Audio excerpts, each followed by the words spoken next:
Hey, Raising Athletes podcast fans, Kirsten here, and I have to share my new favorite hydration secret with you. Corvives Hydrate in pink lemonade. If you're looking for the ultimate hydration boost, this is it. Corvives Hydrate is an NSF certified for sport, trusted by 4 Major League Baseball teams and 3 military bases. With 6 grams of pure organic cane sugar, it ensures you absorb all the electrolytes you need. And get this, it has 3 times the electrolytes and 4 times less sugar than those leading brands. Plus, it's developed using the World Health Organization's standards for oral rehydration solutions, making it the equivalent of a bag of IV fluids. Best of all, there are no artificial dyes or sweeteners. It's so perfect for the entire family. You can drink it any time of day, before, during, or after workouts or sports. So say goodbye to sugary juices and hello to superior hydration with Corvives Hydrate in pink lemonade. Visit corvive.com. That's CORVIVE.com. And use promo code Kirsten. That's KIRSTEN for 30% off your order. Try it today and feel the difference. Hello, welcome to the Raising Athletes podcast. My name is Kirsten Jones. I'm a peak performance and sports parenting coach.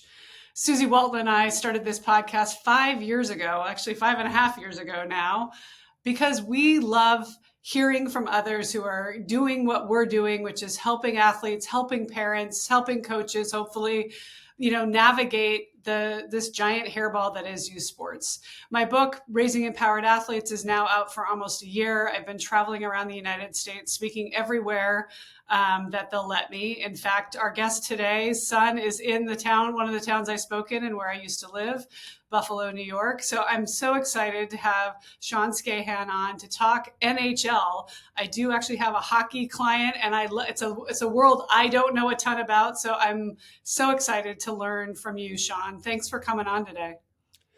Thanks for having me on, Kirsten. I really appreciate the opportunity, and I am humbled and honored. Yay. Let's dive in.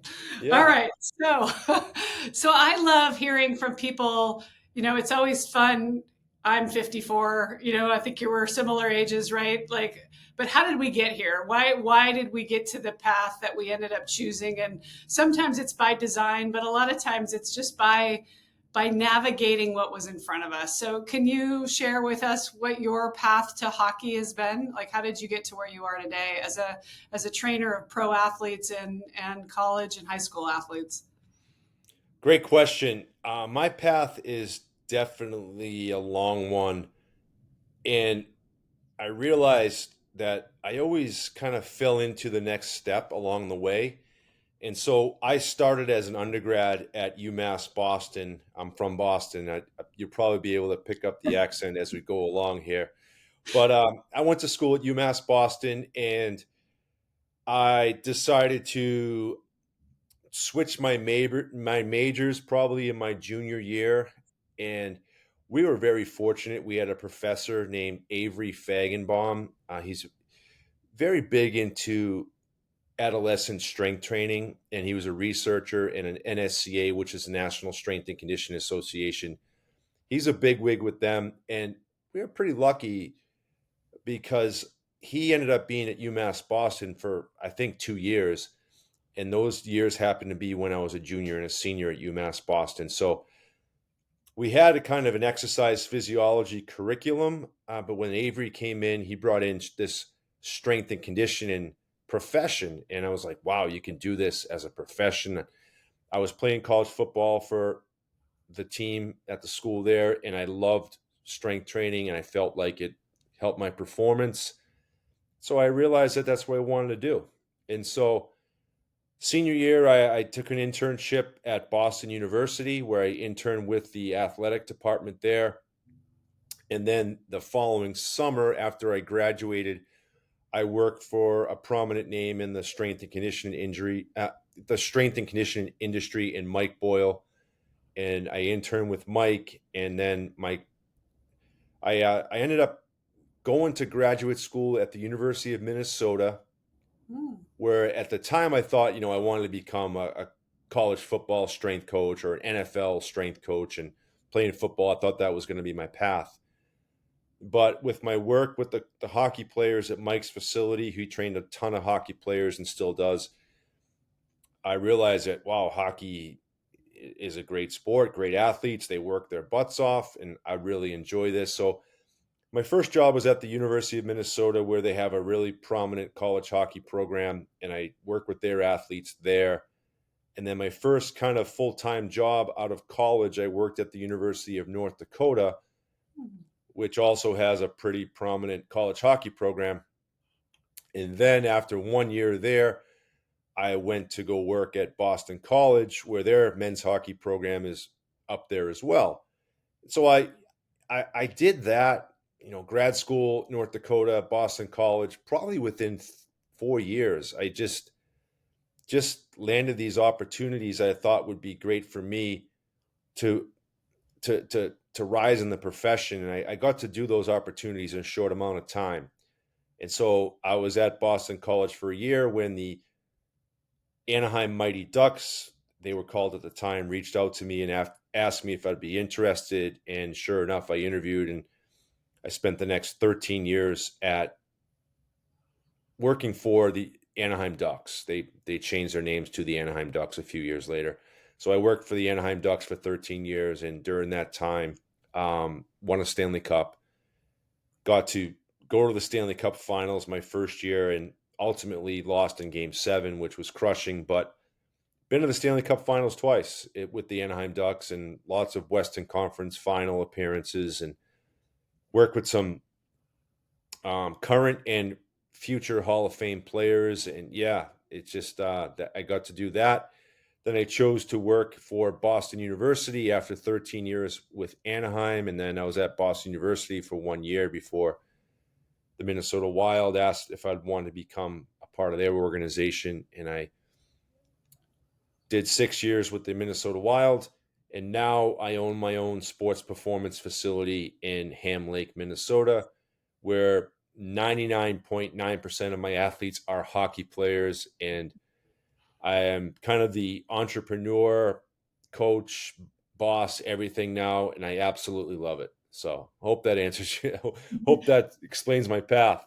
What I love about your path is that it sounds like you just always said, whatever the next opportunity is, if Hmm. it's if it's going to help me grow, I don't care if it's in Buffalo or sorry, in Minnesota or North Dakota or Boston, or even going all the way to the cross country to go to Anaheim. Say yes to adventure. Would you say that's kind of always been a theme for Yeah, you? absolutely. And if you want to do good, when I wanted to work in pro sports and high end college sports, I think I would love to be, working for. I would love to say, I could grow up in Boston. I could just work for the Boston Bruins for the next 25 years. And it doesn't work that way in the professional ranks. You have to be willing to uproot things and move on. And I was never afraid of that. I don't know. I just was excited to grow and learn and win Stanley Cups, hopefully, and do that. And it was a lot of fun. And I'm guessing that because at what point did you start a family and then you're moving the family around? You must have an Yeah. adventurous family as well, right? Yeah. That was probably 2000. Well, 2006, my first son was born, and my second son was born in 2011. So, yeah, that was part of the process. So I, like you, have lived all over the place and with three kids along the way. As a parent, I feel like it's in a way, it's a gift because they've been the new kid, so they know what it feels like. And whenever they're in a situation where they don't know somebody or somebody, that they know somebody's new, I feel like you're more empathetic because you're like, oh, I know what Yeah. that feels like. And my oldest went to Boston University, so he was that kid all the way across country in a new environment. But Yeah. literally, he says, walking down the street in Boston one day, I saw a kid I knew growing up in Buffalo because we'd lived in Buffalo for a while, Yeah. right? So the world becomes like this very small place, which is, I think, a beautiful thing. I would agree with that. And I'm very fortunate to have two boys who it never really, they handled it in full stride. Meet new friends and new teammates, new coaches. It all worked out pretty well. I want to talk about your sons in a bit, but let's focus first on, okay, holy cow, the Stanley Cup. Like Yeah. what an amazing experience. So I'm sure people would love to hear more about, coming from college into pro. And I know it's just probably part of it's normal for you, but do you remember, or can you talk to, like, I have some clients who are hockey players who have dreams of doing that, playing in the NHL. What's the level of difference, or what do you see from your vantage point of the difference between the guys that are trying to get into the NHL and the guys that skate successfully and have careers in the NHL?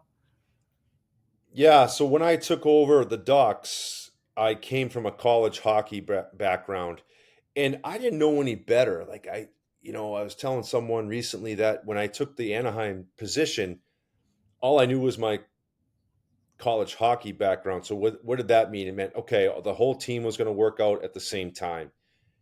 We're going to be on time. We're going to have a team warm up. We're going to have a team lift. We're going to have team meetings, and it's a little different in the pros.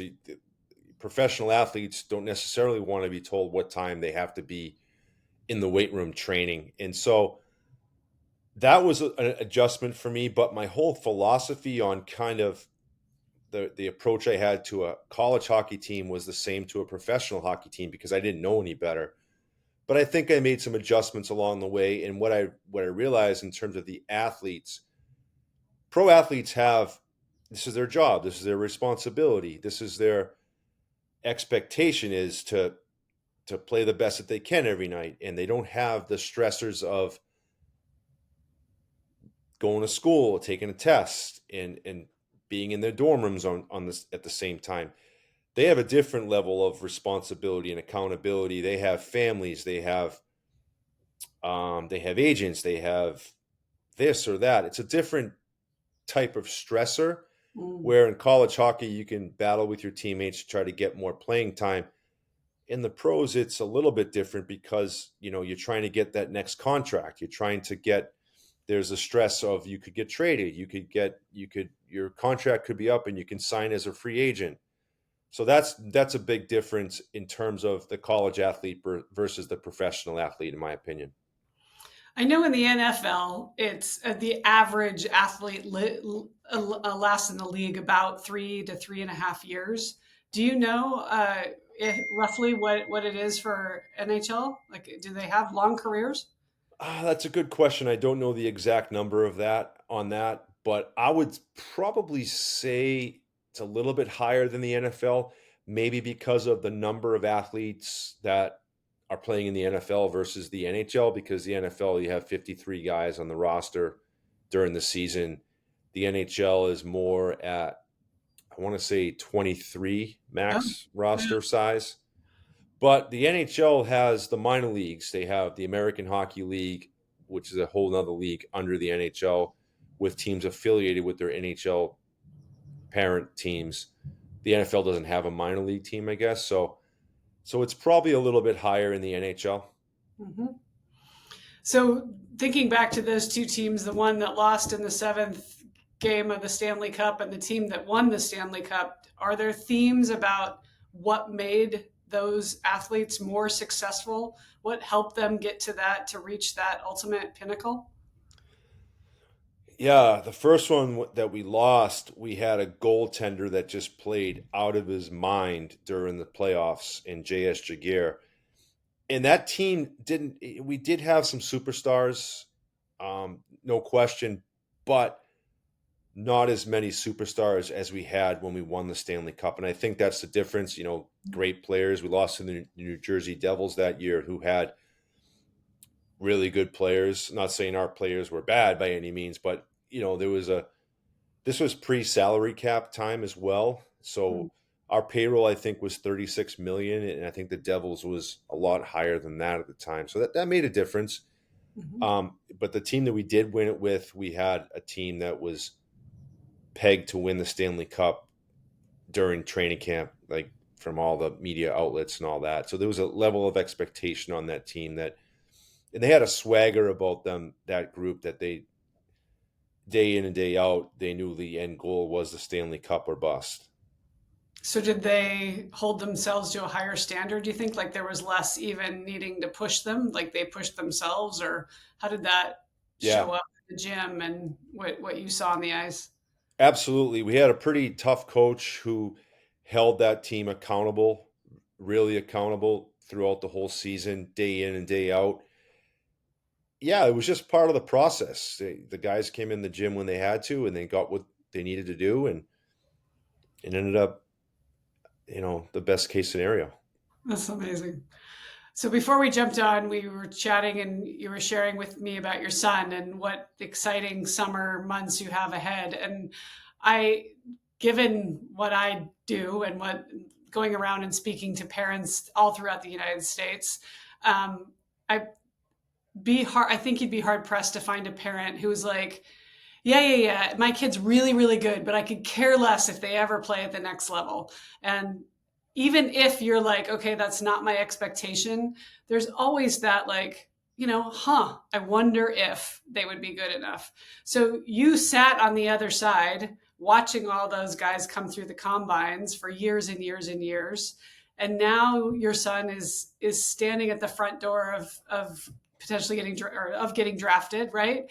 Could you take us through, tell the story about, first, as a father, how you've approached it? Because I think that's what people want to hear. Clearly, you've done something well, and obviously, your business model helps, right? I'm guessing he trains with you and around your people and staff, and that makes the environment helps make him successful. But what are the tools that you think have helped him prepare to be drafted here in a few weeks?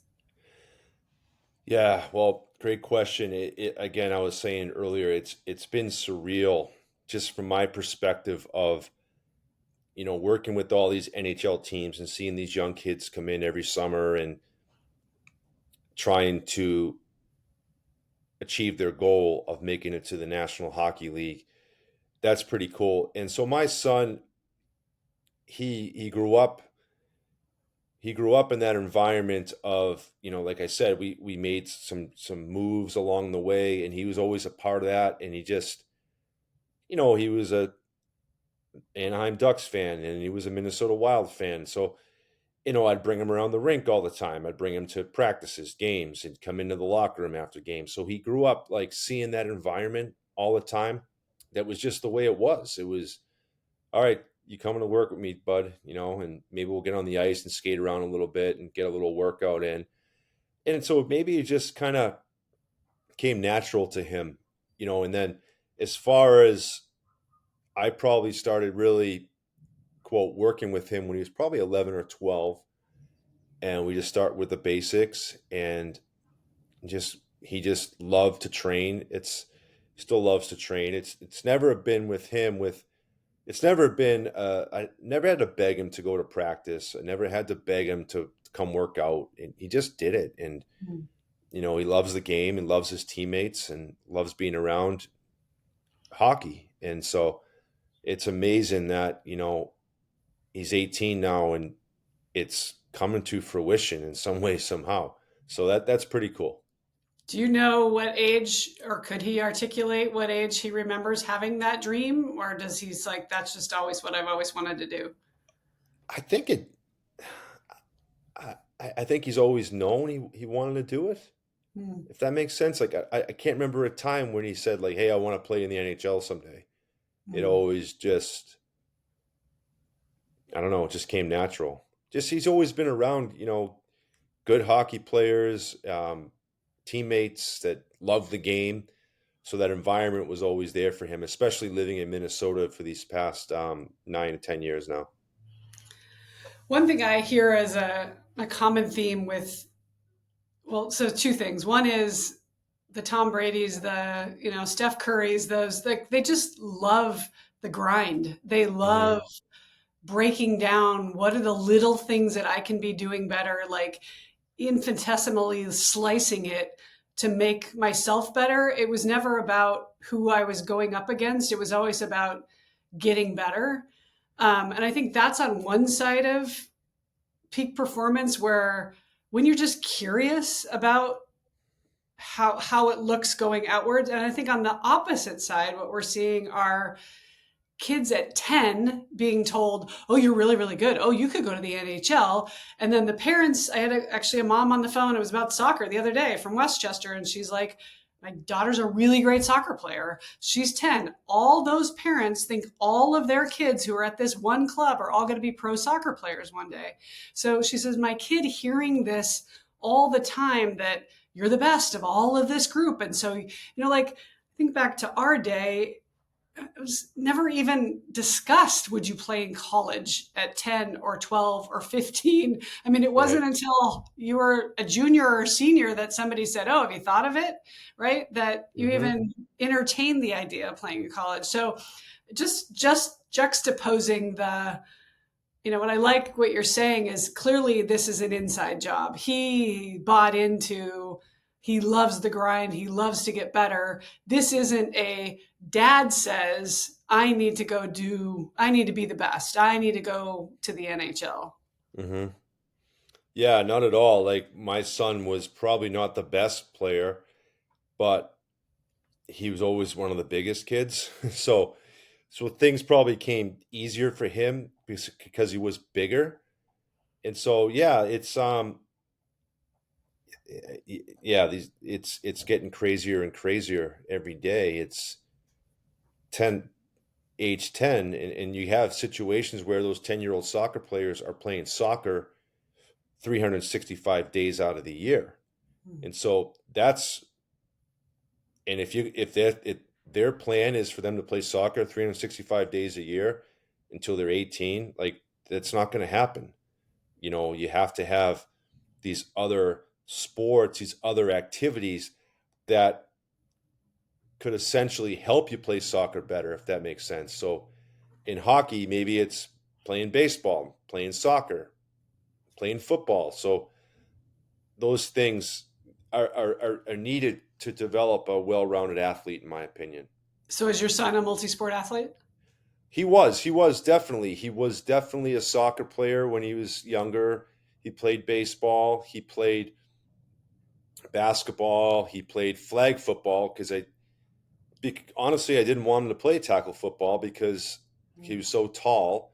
And I can only imagine some coach saying, "All right, you're going to play in the offensive line, and we want you to bulk up and get bigger." And it's like, no, like I want him to play flag football so we could play quarterback, so we can play wide receiver.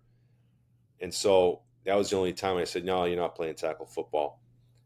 And he plays golf. He plays golf recreationally now, so he's a well-rounded athlete versus just being a hockey player. And what we know, and I know this for the fact for the NHL, like 95% of guys in the NFL, sorry, played multiple sports, which again, there isn't a feeder program in football. So it's a little different. You kind of have to do, baseball or track or something because, there isn't this AAU 12 months a year thing going on. But that in and of itself is making better athletes, right? And so Yeah, having them like, we had Steve Kerr on the podcast a couple weeks ago, and he was talking about, he said, Steve Nash was a hockey player in Canada. yeah, And he goes, sure. he's the first guy that I saw go under the basket to actually deliver the hand off the ball. And he goes, and I'm like, what are you doing? And Steve's like, well, that's what we do in hockey. And he goes, That's great. yeah, he goes, he thought differently.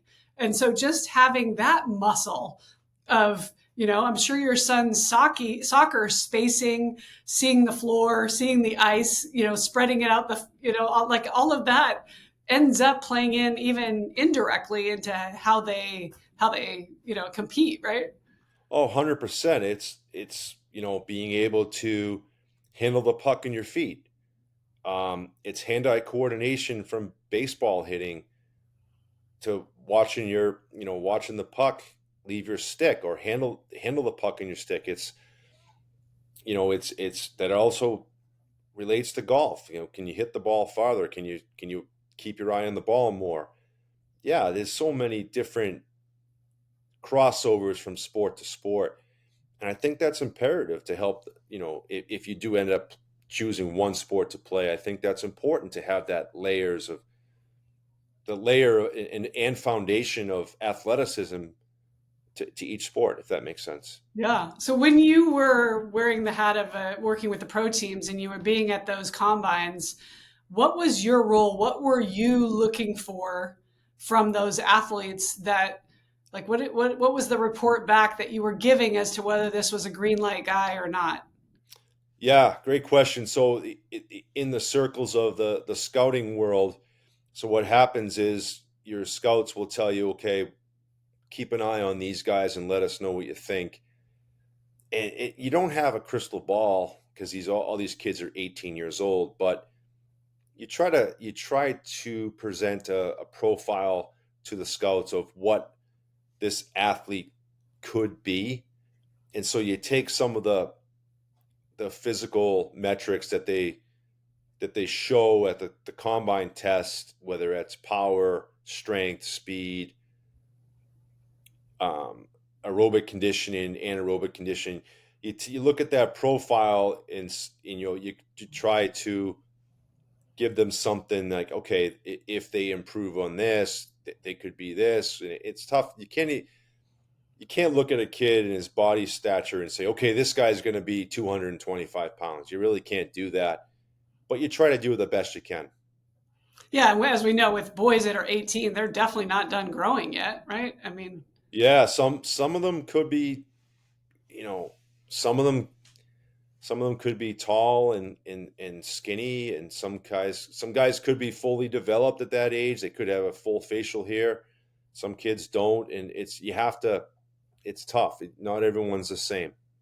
or Dennis Rodman grew a foot at age 18 to age Yeah, 20, right? So, yeah, 100. It's a great example, and you do yeah. see that. Like some kids have grown a foot in the last year or two. Um, so yeah, it's What different. what about mental intangibles? I mean, obviously you're looking at the metrics to say this is what they can do in the weight room, but is the team, and maybe it's not your specific job, but like, is the team looking at mental toughness and resilience and, a little bit of a chip on his shoulder, or what are the kind of Yeah. skills that they're looking for that you can't necessarily put a number on, but are, to your point about the best players in the NHL are those that were like high value athletes. I'm guessing a lot of that was around their mental game. Yeah, a lot of organizations now have sports psychologists on the staff, and I know someone close to me who had to fill out a lot of psychological profiles for each team. So yeah, that is very prominent now. And then you have the meetings at the combine in Buffalo where each team gets to spend 20 minutes with each player and grill them on what you just mentioned, mental toughness or scenarios or comparisons to people. And it's tough. I've been getting some reports on that. It's been grueling in a way, but that's what each team does. Because they want to vet to make sure that they know what they're getting, right? And then on the flip side, it's also a great way for you, if you're lucky enough to be there, to be testing out what they're looking for and seeing if it's a match, right? Yes, 100%. Yeah, exactly.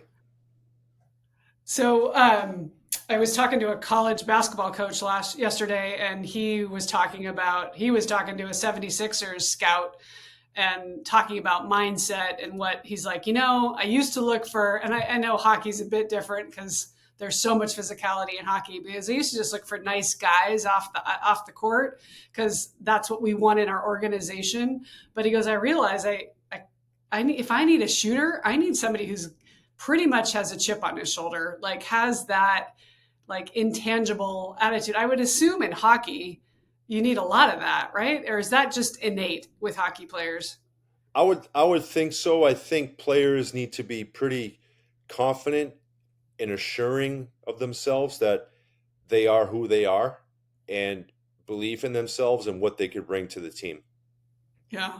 So I don't know Absolutely. how much you can talk about, but so if you can share with what you think what will happen with your son and how the draft will go. I don't know. I think potentially, second or third round, I think. I don't want to say first because I don't want to jinx him, but Right. that's where it could go. And again, it doesn't mean he's going to make the NHL by any means. There's plenty of kids who get drafted that don't even make it. So I'm just happy he has a scholarship to play hockey in college. To be honest with you, and the NHL works out, that'd be awesome. So you get drafted and then they say goodbye for 4 years, or how does it work once you're drafted? You actually have to. You don't have to, but you pretty much are going to attend a development camp that each team has in the summertime, and I think each team has player development people that keep tabs on you Okay. until you decide to sign your professional contract. And That he's, it could be 3 4 years. Um, but at any however, time, could they pull you and say you're coming? Or I think that the organization has the ability to sign you whenever they want to, if they want to. But okay, a lot of teams let them let the kids develop. Maybe play in college a few years before they try to get you to sign on the dotted line to turn pro. And each kid's different. Some kids might play 1 year. Some kids might sign right away, and get their pro career started. Everyone's different, I guess. but his dream is to be able to play and make a living playing pro hockey as long as he can. Yeah, absolutely. And so, what discussions are you having now with him to help him get ready for that? Well, just trying to, right now communicating throughout the combine and, just encourage him to keep being himself. And then the draft will occur late June. And then whatever team picks him, if they pick him, that's going to be just take it day by day. I'd love for him to go to Boston College and get his degree and then ultimately play professional hockey, which is pretty cool. Is NIL impacting college hockey? It is. It is in a way, yes, Okay. definitely. And I would assume because Boston College is always one of the top teams, that's got to be one of the bigger programs that you're getting. Yeah, I'm not really sure about that. Okay. I haven't I haven't heard anything about it, to be honest with you. Okay. So, yeah, Yeah. That's so exciting. And I love it from yeah, the perspective of, again, it's a dream that you have, but you just have no idea what journey your kid will go on. And of course, it's not about actually making it. It's just about, I mean, what I love to hear is you saying he just loves to work out. He loves to see, again, even little incremental wins, because whenever he gets off the ice at whatever stage in life, he's going to translate that to whatever he does next. yeah. I've always said, just work your butt off at practice. You know, don't leave stones unturned. Because you never know, like, where you can take this. And yeah, it's nice to be 18 and still have a goal of playing professional hockey and knowing that one, it could happen. And I Mm. think that's great. I think kids should have goals and dreams and aspirations and be willing to put everything forth toward that. So let's end by talking about your business, and you're helping lots of athletes, but 99% or all of them are hockey players, or they're multi-sport Yeah. athletes. Yeah, the business, I always train kids in the summers when I worked in the professional ranks. I love to stay busy and help kids, especially when my son was, had friends that wanted to train for hockey. And so I just took the took the jump and just started my own gym. And it's been going great. A lot of kids are interested in training with me. A lot of kids going to college and a few professionals currently, and I absolutely love it. I love what I'm doing. I don't have to quote answer to anybody. I can train kids how I want to train them, and kids that come in that buy into what I'm doing, I absolutely love it. So just at a high level, could you speak to, I assume you set up some kind of onboarding and then goal setting with them, or how do you approach if you got a kid that's brand new to you? What are Yeah. the steps that you take to get to know him and then get him on a program? Yeah, well, we have them sign up, and I meet with them. They usually come by the facility and check it out. We have some a question and answer session, usually with mom and dad, or mom or dad, and it's great. I just kind of talk about what we do and how we do it, and go about doing it on a daily basis. And I don't make any promises. I all I ask is that they show up every day, and if you show up every day, you will get what you put into this. And usually, it's been growing, so I'm pretty happy about that. Do you find that they push each other? Yes, absolutely. Yeah. Not in a competitive way. No, but Just not like, hey, I'm Johnny and I want to bench press more than Billy. It's more about their own pushing themselves and each other mhm. to get the most out of it from a personal perspective. And then you also have your own podcast, right? Yes, yes, I do. The Total Hockey Training Podcast. And, as you know, it's a lot of fun. It's a lot of fun. And for me, it's been great to learn more about people and how they do things. So I talk to hockey performance coaches, hockey agents, hockey skills coaches, and it's growing. It's a lot of fun. I love doing it. I have episodes lined up through the end of the summer because I wanted to kind of bang out as many as I could before I get really busy here. Uh-huh. And I love doing it. I love the editing process. I love scheduling it. I love putting it out there, and it's fun to see it grow. It's fun to be creative, isn't it? Yeah. Yeah, it's a good little side project, and I Yeah. just like to do it. And um, yeah, it's fun to see the social media grow and all that, and people talk about it. And it's really cool to get messages or texts saying, "Hey, I really liked your podcast," and it's like, wow, Right? that's really cool. Yeah. It's super fun. Now I get people Yeah. that call and are like, oh, I recognize your voice. You're like, great. Okay, good. Let's Yeah, that's awesome. know you. Okay, perfect. Yeah, no, I didn't think, it's one of those things where, like, yeah, yeah, maybe I'll do a podcast, but I'm like, I said, screw it, let's just do it, and bang, it's out there. I got Yeah. going, and yeah, it's fun. Kind of like everything. I mean, same. I have a similar approach to life. Lived in Europe for 10 years. I've lived all over the United States. If I don't like it, I'll leave. If it doesn't work out, I'll try something else. But I just want to try it. And I don't know if you know Seth Godin is, but I follow Yeah, his work and I love his. And he's like, do 350 episodes and then tell me if you're any good at it, right? yeah. And No, it's and that's the thing. It's about, to me, a couple of things that I've learned, like it's about taking action, and most importantly, like getting over this fear of what other people think about you.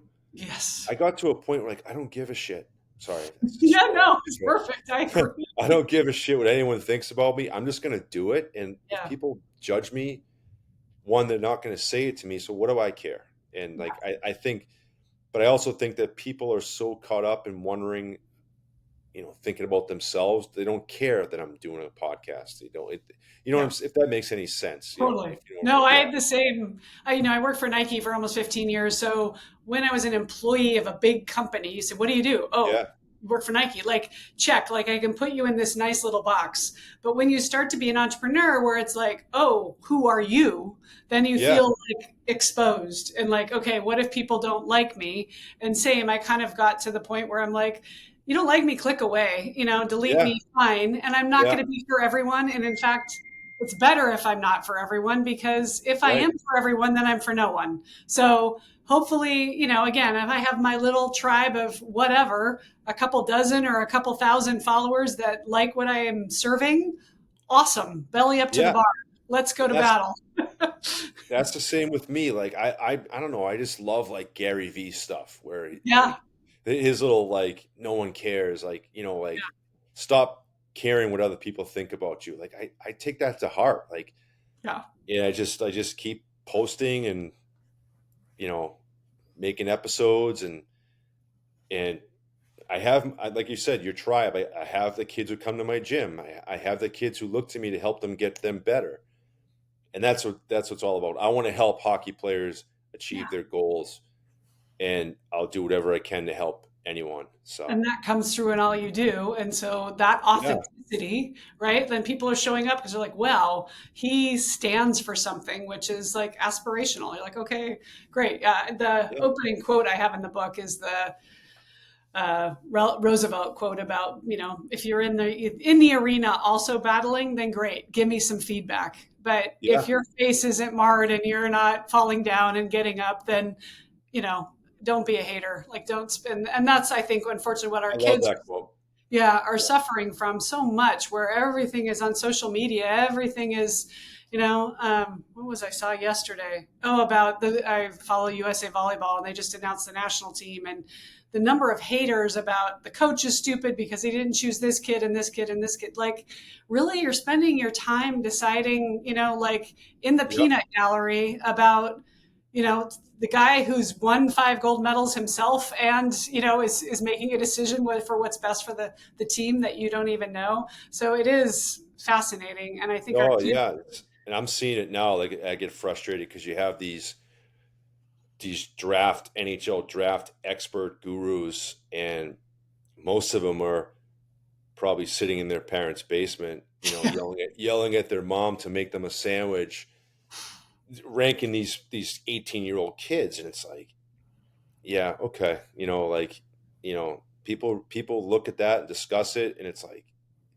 I don't know. I just say what's on my mind, and I trust that the NHL people know what they're doing. So One of the players for Connecticut UConn this year, that they won the national championship, and they said to him after, so what, how do you handle all the haters? And he's like, what haters? He's like, yeah, the people that are on social media hating you. He goes, I've never had social media.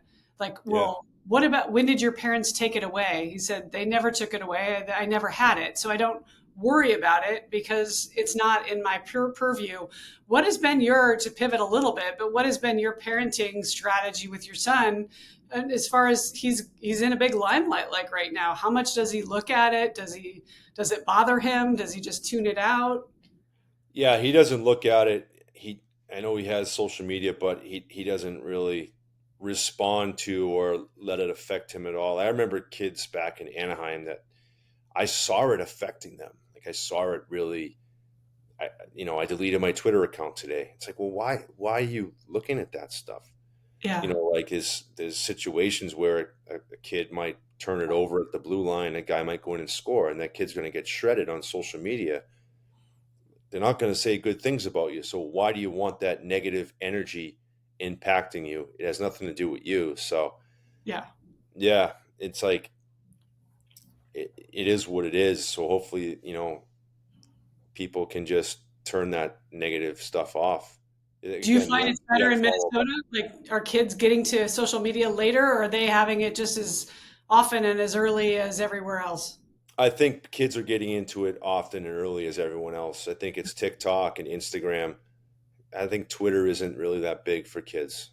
I could be wrong, but Yeah. around here, I don't Yeah, think I so. agree. And Snapchat is another one that they seem to. Snapchat, I have no idea about snapping. I'm not on that platform. No, me neither. But that's how they So, talk to each other. Like my son, 20-year-old son, is like, I had to get back on Snap for the summer just because they don't text, because only the old people text. yeah, We have to snap each other. I So don't yeah, think kids are on Facebook either. I think Facebook's no. become more, Oh God, no. as an older generation, you know. Totally. Totally. So Yeah. Yeah. Well, it's so fascinating. I so thank you so much for making time to spend time with me this yeah, morning. This has been wonderful. And again, can you tell everybody where they can find you and follow your podcast? yeah. The Total Hockey Training Podcast. We are on Apple and Spotify now, which is pretty cool. And that's the title of the podcast. I'm on Instagram at Skahan, and I've just I post a lot of reels and stories and whatever content I can think up on Instagram. I'm on Twitter as well, Sean Skahan, Facebook as well, and yeah, the gym is skahansports.com.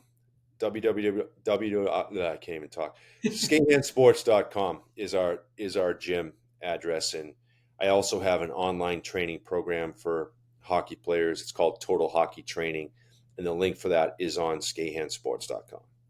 So send us all your nice feedback, any comments or positive things you want to share with us, right?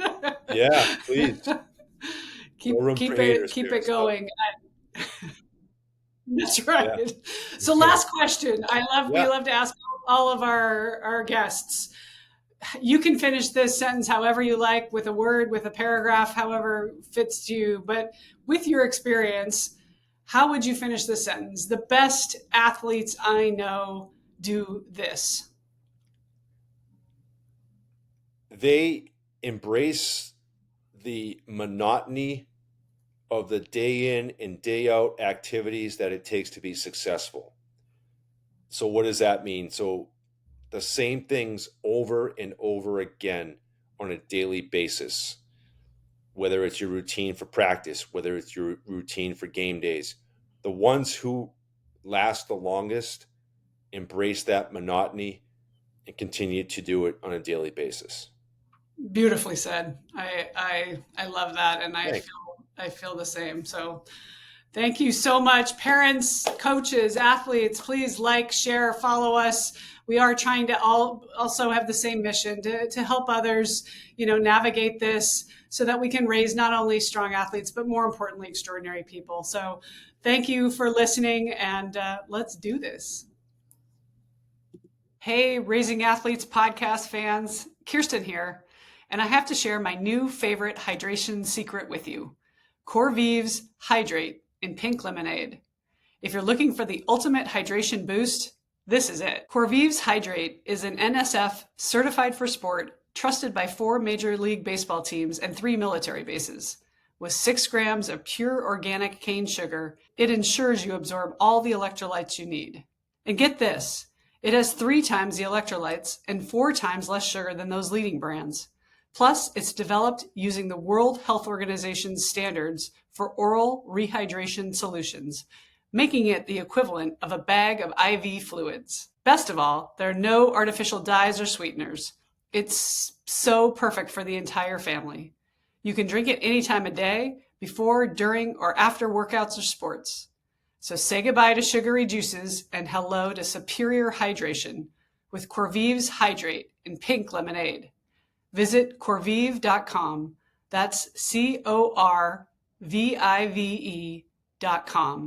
And use promo code Kirsten. That's KIRSTEN for 30% off your order. Try it today and feel the difference. Okay, so let's talk hockey. When we moved to Buffalo, it was really the first time that I got introduced to this sport. Yes, I've heard of it, but it's now actually big where I grew up in Montana, but it wasn't when I was growing up. But going to Buffalo, going to the Midwest, to the Northeast, to Boston, those were places where hockey is really, really huge. And so it was so fun to talk to somebody who's really into the details around how to make the best hockey players. And Sean was the epitome of that. Yeah, absolutely. I mean, he's one of those guys that when working with top athletes, they're the people who make an athlete the 1% better. He's the person who brings in an athlete and gets them prepared for the season, gets them recovered, but also stronger, faster, and gives them that extra 1% or that extra edge. Because once you get to that top level, you're going for 0.5%, the 1%, just trying to get a little bit better, because everybody's already at the very top of their game, and you're going to be at the very top of your game. So he's had an incredibly experienced career working in the NHL and working at the college level.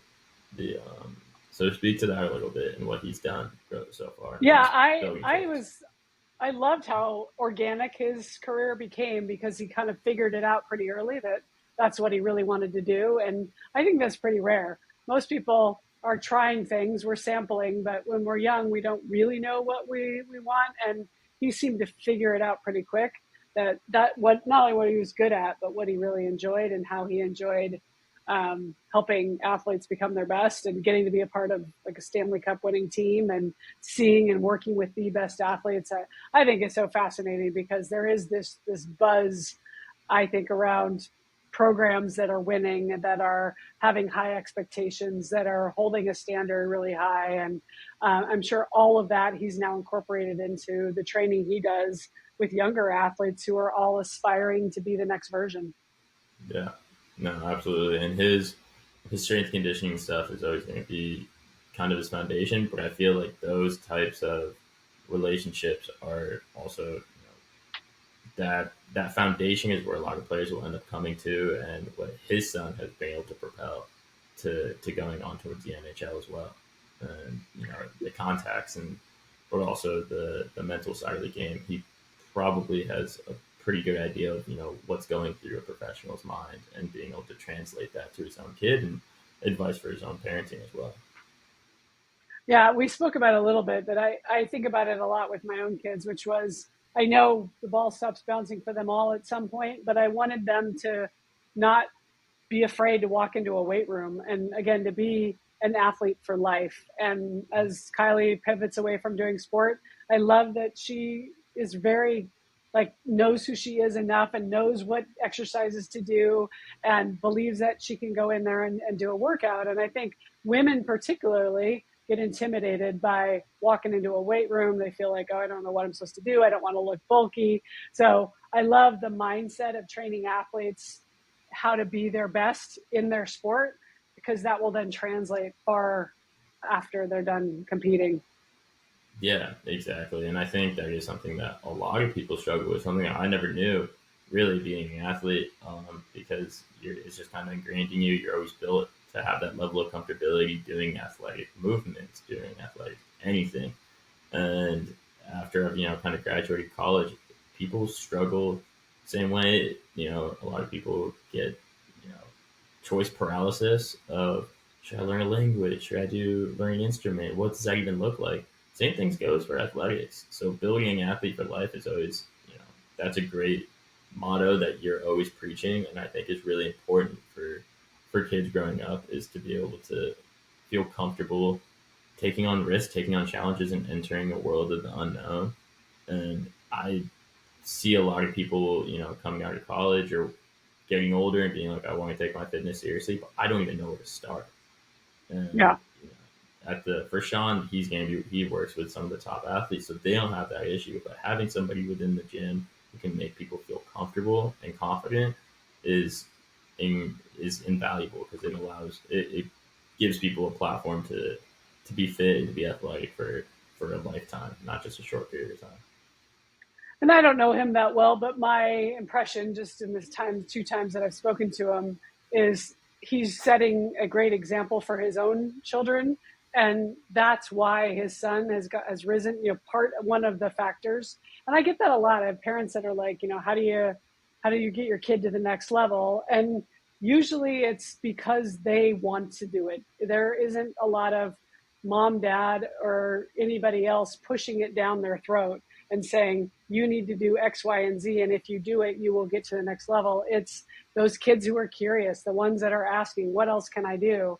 And for his son to be, he's just wired that way. He always wants to be in the gym. He always wants to be on the ice. He always wants to be getting better. And then to be able to have the tools available for him to use them and get better, that's a very beautiful thing. Because as we know, parents and teens tend to kind of get to a place where they don't really want to listen to each other. And it sounds like he was able to move through that beautifully because of the relationship that they have and his knowledge. And obviously his son saw that and valued that. And that's what led to him getting drafted, which we talked about, it was like, we weren't sure exactly where he would land, but he was like, I'm just excited that he's gotten to this place. Yeah. And I mean, for all the parents listening out there, when I was growing up, my parents never had to tell me, it's time to go to practice. If anything, I was the one telling them, like, it's time to go to practice. I want to be 15 minutes early. And they never had to, force anything on me when it came to soccer. But on the other flip side, I did when I was 14, 15, 16, my dad used to always say, I think it's about time for a haircut. And I go, you just bought yourself another week of me not getting a haircut. There's no one getting a haircut because you told me to. I like it more now. So it's that constant conflict of, influencing versus trying to command. And no teenager wants to listen to what their parents have to say. They want to be right. So Right. Yeah. And that's fine. And that's the way it should be, because that's what teams are doing, is establishing themselves and figuring out who they are. And so it is a beautiful dance that we can do. But if we can look at it that way, like parents, oh, this is what he is supposed to be doing. And I'm just going to keep modeling the right things and asking you to come to the bar around the things that matter, but picking your battles around things that don't. And, the haircut, all right, if it's down to his neck or down to his butt, does it really matter? He'll eventually cut. And then I went through that with my oldest, with CJ. He had it really long, and he knows I couldn't stand it, but I was like, that's not my choice. He's 20 years old at the time. He can do whatever he likes. But I have other things that I do want to hold him to a high standard. So that's a good example. Yeah, absolutely. Cool. Well, yeah, great chatting with him. I love talking to people from different backgrounds and different sports, because they all train differently, but all the knowledge that he shared was super valuable. So I hope you all enjoyed it as well. Thanks. Thank you.